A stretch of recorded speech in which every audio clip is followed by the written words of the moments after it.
Salam sejahtera, selamat bergabung ke isu-isu semasa. Orang fikir saya ini tak kerja. Makan duit isteri, kata Suhaimi Saad.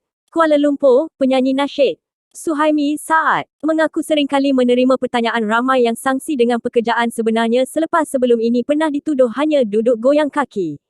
Menurut Suhaimi, dia tidak berasa perlu untuk bercerita kepada orang ramai apakah pekerjaannya kerana hal itu cukup peribadi.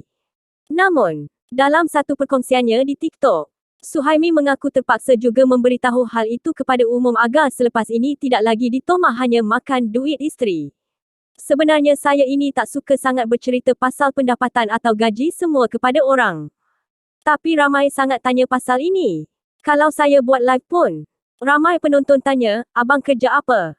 Abang buat apa sekarang? Abang tak kerja ke? Bila saya cerita, harap tak ada lagi orang bertanya, katanya. Menurut penyanyi berusia 41 tahun ini, dia juga mempunyai sumber pendapatan dari hasil kutipan, royalti, yang diterima menerusi lagu, nyanyian dan ciptaannya. Biarpun kutipan itu tidak sampai ratusan ribu. Namun bekas anggota kumpulan intim ini masih mampu menampung pembelanjaan isteri iaitu Ina Naim dan anak-anak dalam tempoh beberapa bulan. Kalau korang pergi dekat Google, type Suhaimi Saad akan keluar gambar SS dan tulis penyanyi. Alhamdulillah saya dah menyanyi dari 2000 hingga sekarang. Ada lebih 10 buah album termasuk bersama intim dan solo serta kompilasi. Jadi setiap lagu yang diputarkan di radio, TV, pusat karaoke dan sebagainya, ada pihak akan kutip royalti dan bayar. Termasuk penyanyi, penulis lirik, pencipta lagu dan juga pemuzik. Saya dapat 3 dari 4 itu. Sebab tak main muzik, jadi royalti ini dibayar secara tahunan. 2 kali setahun. Tak adalah sampai ratusan ribu tapi kalau kita pandai berjimat insya Allah cukup untuk beberapa bulan. Kalau saya meninggal dunia nanti, royalti ini akan bayar kepada waris iaitu Ina Naim dan anak-anak.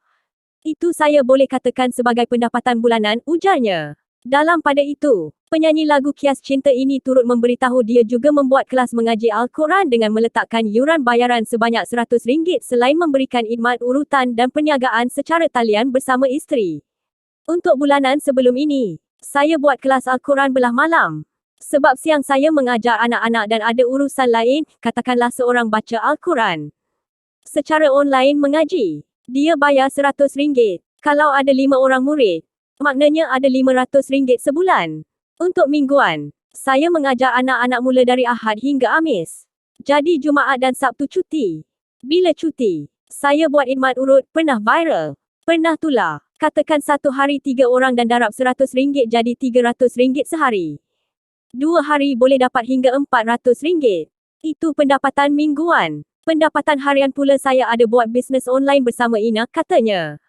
Untuk rekod, Suhaimi berkahwin dengan Ina Naim pada 12 Ogos 2007 dan dikurniakan 4 orang cahaya mata iaitu Ahmad Hadi El-Fadi, Salman El-Hoiri, Fairoz El-Fadwah dan Nur Leila Elufroni.